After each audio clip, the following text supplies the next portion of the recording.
Dandruff తో బాధపడుతున్నారా? ప్రిస్మస్ anti dandruff షాంపూతో మీ సమస్యకు శాశ్వత పరిష్కారం. నమస్తే రమగారు. నమస్తే జయ. ఒక సరదా కథ చెప్పండి. ఒకప్పుడు జిత్తుల జంత్రి అని ఒక కథ చెప్పాను, గుర్తుందా నీకు? గుర్తులేదు రమగారు. నేను మర్చిపోతున్నావు జయ. ఎన్ని కథలు రమగారు?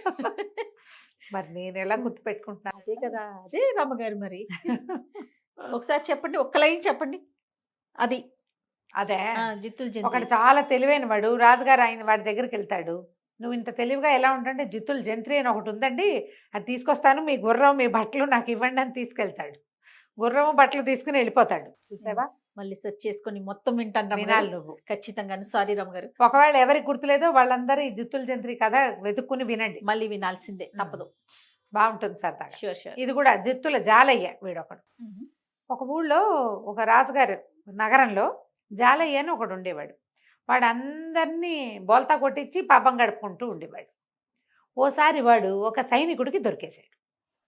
వాడు ఏం చేశాడంటే, ఇలాంటి వాడిని టక్కరి వాళ్ళని పట్టుకుని అప్పచెప్తే బాగుంటుంది కదా. వాడు ఏం చేసి పట్టుకుని రాజుగారి దగ్గరికి ఈడ్చుకుపోయాడు. రాజు అన్నాడు, ఏమిట్రా వీడు దొంగతనం చేశాడా, దోపిడీ చేశాడా, ఏం చేశాడు, ఎవరైనా మోసం చేస్తే? వీడు జిత్తులు మారండి, జిత్తులు జాలయ్య వీడు, అప్పుడెప్పుడో వాళ్ళప్పుడెప్పుడో చెక్కు మార్చారు, ఇలా ఒక 5-6 విషయాలు చెప్పాడు. అవునవును, వాడెవడో టక్కరి వాడు అనుకున్నావు, వాడు వీడేనా అన్నాడు. పెద్ద చేసిన మోసం లేదు, 10 రూపాయలు, 8 రూపాయలు, 25 రూపాయలు, 15 రూపాయలు, ఆ పూట భోజనము, ఓ 2 గుమ్మడికాయలు, 4 సొరకాయలు, అలాంటి వాటి కోసం వాడు అవతల వాళ్ళని బోల్తా కొట్టి కొట్టేస్తాడు. అది ఒక్కటనుకో ఎవరికీ తెలీదు. కానీ ప్రతి ఊళ్ళోనూ 10-15 అవుతున్నాయి అనుకో, ప్రతి సందులోనూ ఓ 4 అయితే కొన్నాళ్ళకి ప్రచారంలోకి వస్తాయి. అట్లా ఈ జాలయ్య ప్రచారంలోకి వచ్చేసాడు. జిత్తుల జాలయ్య వాడి పేరు. ఓకే. మహానక్క జిత్తులు వాడు వీడేనండి అని చూపించాడు. రాజుగారు అన్నాడు, ఏమిటో అంత తెలివి నీకు? అట్లా ఒకళ్ళు కాదు, ఇద్దరిని కాదు, ఏదైనా పని చేసుకోవచ్చు కదా, ఇట్లా జిత్తులు మారితనంగా ఉండి నువ్వేం సాధిస్తావని రాజు కేకలేశాడు.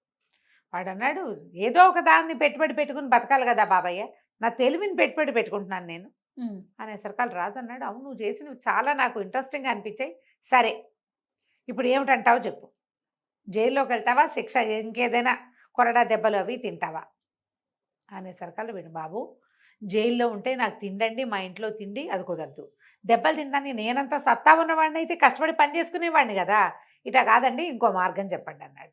రాజు అన్నాడు, సరే నీ తెలివితేటలు పరీక్షిస్తా, నీకు ఒట్టి నక్కజిత్తులేనా, అందులో నిజంగా తెలివి ఉందా చూస్తాను, 3 పరీక్షలు పెడతా, 3 పరీక్షల్లో నువ్వు పాస్ అయితే నీకేదైనా ఒక సందో రోడ్డో రాసిస్తా, అక్కడ సంపాదించుకుని బతుకుదు కానీ ఈ జిత్తులు మాత్రం నువ్వు మానేయాలి అంటే వాడు ఒప్పుకున్నాడు.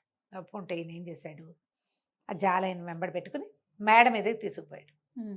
దూరంగా ఒక రైతు పొలం దున్నుతుంటే నేను అన్నాడు, ఆ రైతు, నేను రోజు సాయంకాలం పూట 3 గంటల వేళ నిద్ర వస్తుందని పడుకోకుండా ఇక్కడ వచ్చి నుంచుంటా, వీడు రోజు దున్నుతో కనబడుతున్నాడు, చూస్తూ ఉంటా నేను, ఆ పొలం వాడిది, దున్నుతాడు, ఏదో చేస్తాడు, కొన్ని రోజులు గాయపిస్తాడు, మళ్ళీ ఏవో నీళ్లు పెడుతుంటాడు, వాడు ఒక్కడే పని చేసుకుంటాడు. ఓకే. పనే వాడికి, ఇంకో రెండోది లేదు.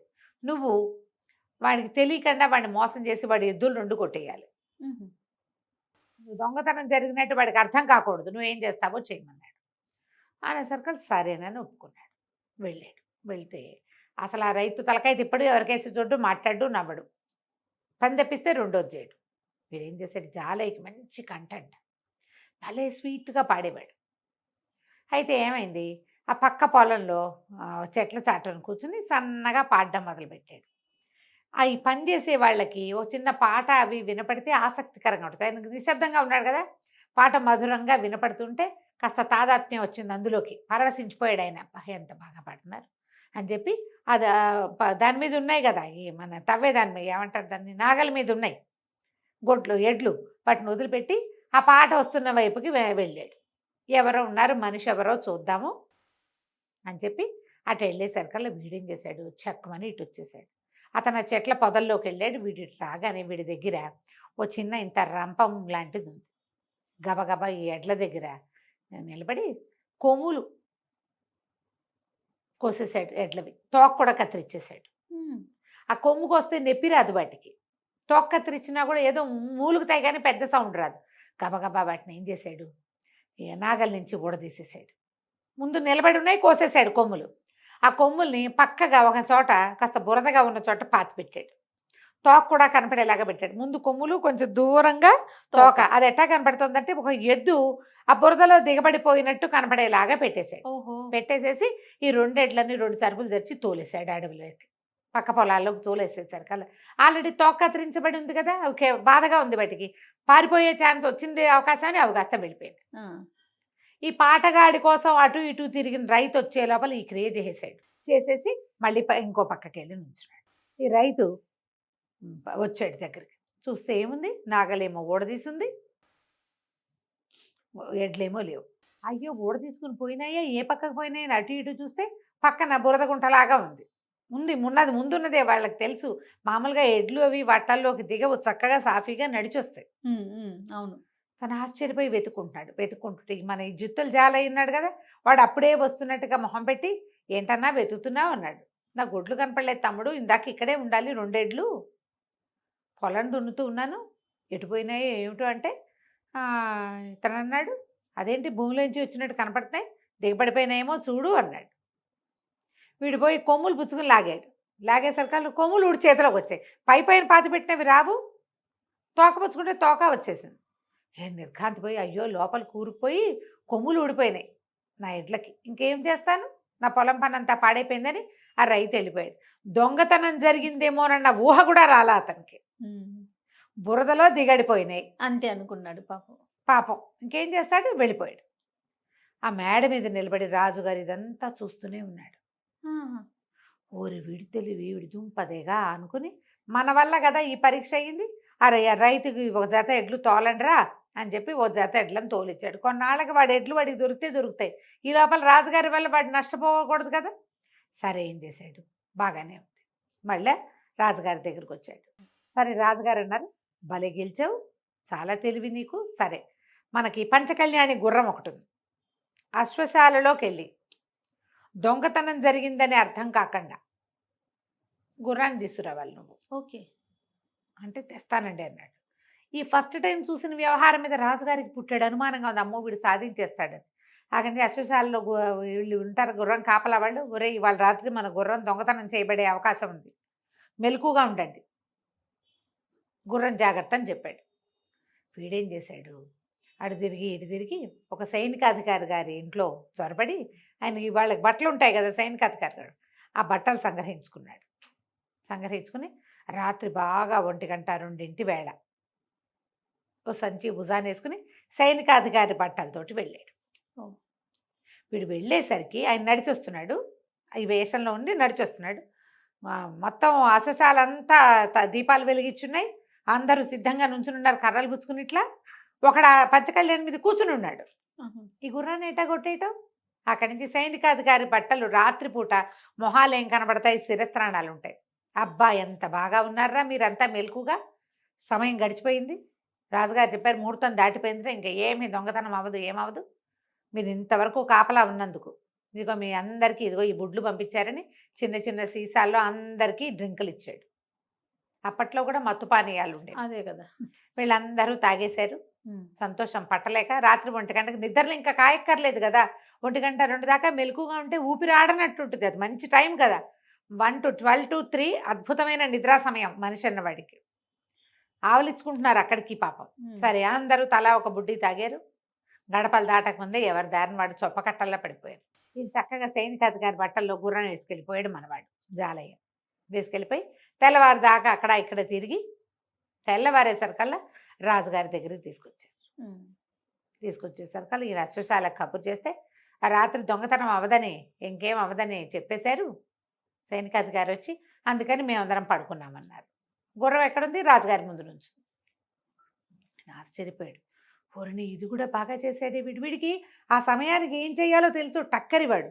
సరే ఓకే, 3వ పరీక్ష పెడుతున్నాను నీకు, రాణిగారి వేలు ఉంగరం కొట్టేయాలి నువ్వు. రాణిగారి వేలు ఉంగరం అంటే ఏమిటి, అంతఃపురంలోకి వెళ్ళి ఆవిడ ఉంగరం పుచ్చుకుంటే ఆవిడ ఊరుకుంటుంది, అదే కదా, అరిచి గోల్ చేయదు, ఉంగరం పట్టుకో నీ ఇష్టం, ఆ తర్వాత నేను నిన్నేమీ అన్నాడు.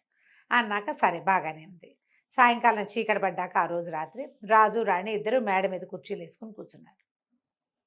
కూర్చుంటే చెప్పాడు, ఏమే నీ ఉంగరం జాగ్రత్త, వాడు కొట్టేస్తాడు, వాడు 2 సార్లు ఇలాంటివి చేసేసాడు, మూడోది చేస్తాడంటే ఇద్దరు భార్యాభర్త పక్క పక్కన ఉంటే వాడు ఎట్టా వచ్చి ఆవిడ మీద పడి ఆవిడ ఉంగరం లాక్కోగలుగుతాడు? పైగా మెళ్ళో అయితే ఒక రకం, ఉంగరాలు తీసుకోవాలంటే చెయ్యి ఇవ్వద్దు, ఆవిడ ఎందుకు ఇస్తుంది చెయ్యి? సరే ఇద్దరు చూస్తుంటే రాజుగారికి ఏం కనిపించింది, ఎవరో కింద నుంచి గోడ మీద నుంచి పైకి ఎక్కొస్తున్నట్టుగా కనపడింది. అప్పట్లో ఏం వీధిలో ఎట్లా ఏమిటి ఏమీ లేవుగా, ఏవో కాగడాలు అవి ఇవి వెలిగించుకునేవాళ్ళు. ఈయన ఏం చేశాడు, వంగి చూశాడు. చూస్తే పైకి కోట బురుజుకి, అంటే ఈయనుండే ప్రాసాదం తాలూకు బురుజుకి ఒక తాడేసింది, కింద నుంచి ఒక వ్యక్తి పైకి వస్తున్నాడు. ఈయన చూస్తూ ఉన్నాడు. ఆ వ్యక్తి దగ్గరకు వచ్చేదాకా వాడు ఇట్లా తాడు పుచ్చుకుని పైకి వస్తున్నట్టు కనపడతాడు. దగ్గర దాకా రాగానే ఈయన ఏం చేశాడు, అక్కడ బరిసెలు లాంటివి ఉంటాయి కదా, బరిసె మొనవైపు తను పట్టుకుని కర్ర వైపుతోటి ఆ మనిషిని ఇట్లా కొట్టాడు. పై మేడ మీద 4వ అంతస్తు మీద నుంచి పడితే ఉంటాడు ఎవడైనా, పడిపోయాడు వాడు. ఆ పడిపోయాడు, ఏదో కెవ్వమన్న కేక, దబ్బమన్న మోత వినపడ్డాయి. ఇంకేమిటి, జాలై పడిపోయాడు. వాడు ఇప్పట్లో లేచురాడు. సైనికులు ఎవరో చూసుకుంటారు వాడి సంగతి, వాడేం సచ్చేంబడు, కాళ్ళు చేతులు విరిగిపోయి ఉంటాయి. అక్కడి నుంచి నేను అన్నాడు, ఏం పర్వాలేదు వెళ్ళి పడుకుందాం పదన్నాడు. రాజుగారు రాణిగారు వెళ్ళిపోయారు లోపలికి. ఆయన గది వేరు, ఆవిడ గది వేరు. ఆవిడ గదిలో ఆవిడ పడుకుని హంసతులిక తల్పం మీద, ఆయన పోయి తన గదిలో పడుకున్నాడు. పడుకున్నాక ఏమైంది, ఇంతకీ అక్కడ ఏం జరిగింది, తాడు పుచ్చుకుని పైకి వస్తున్నారు కదా, జాలయ్య రాల. వాడు ఏం చేశాడంటే ఒక తాడేసి ఒక గడ్డి బొమ్మకి తన చొక్కా పంచా కట్టాడు. ఓహో. ఆ గడ్డి బొమ్మను ఆ తాడుకి కరిపించి కింద నుంచి లాగుతుంటే దూరం నుంచి చూసే వాళ్ళకి ఏం కనబడుతుంది, పైకి వెళ్తున్నట్టు అనిపిస్తుంది. ఆ గడ్డి బొమ్మ కింద పడంగానే వీడు కెవ్వమన్నాడు, మోత ఎట్లాగూ అయింది. వాడు నిజానికి అసలు క్షణాల్లో మేడెక్కేశాడు. పక్క నుంచి మెట్లు ఉన్నాయి ఆ మేడకి. ఇది పడిపోగానే వాడి దారిని వాడు మెట్లు ఎక్కేశాడు. ఈ లోపల రాజు రాణి మాట్లాడుకుని ఎవరి గదుల్లోకి వాళ్ళు వెళ్ళిపోయారు. రాణిగారు అప్పటికే రాత్రి 12 అయింది. ఆవిడకి 9ంటికే పడుకునే అలవాటు. ఆవలింతలు వచ్చేస్తున్నాయి వాకిటో గాలి కూర్చునేసరికి. మేడ మీద కూర్చుంది కదా, చల్లగాలికి నిద్ర రాదా, ఆవిడేమో నిద్రలో. ఆవిడ లోపలికి వెళ్ళి కొద్దిగా గొంతు బొంగురుగా చేసి, ఏమే ఇంకా జాలై రాడు, అయినా కూడా ఎందుకైనా మంచిది ఉంగరం నా చేతికి దాచిపెడతా అన్నాడు. ఆవిడ నిద్రలో ఉంగరం తీసి ఆయన చేతులు అది ఎవరు, జాలయ్యే. వాడు ఉంగరం వేలికి పెట్టేసుకున్నాడు, చటుక్కుని తప్పుకున్నాడు. ఇంతలో 10 నిమిషాల్లో రాజుగారికి రెండో గదిలో పడుకున్నాడుగా, ఆయనకి ఏమనిపించింది, ఒకవేళ జాలయ్య గాడు కాలు విరిగినా సరే ఏ కర్రో పట్టుకుని పైకి వస్తే అని చెప్పి ఈయన గబగబా లేచి సరభసంగా వెళ్ళాడనమాట, చకచక మోతలు చేసుకుంటూ. ఏమండి రాణిగారు, ఆ ఉంగరం నా చేతికి ఇవ్వండి, నేను దాచిపెడతాను, ఆ వాడు వచ్చేస్తాడేమో, వాడు ఒట్టి టక్కరి వెదవా అన్నాడు. ఆవిడ నిద్రలో, ఎన్నిసార్లు ఇస్తాను, ఆల్రెడీ ఇచ్చేసా కదా మీకు అని.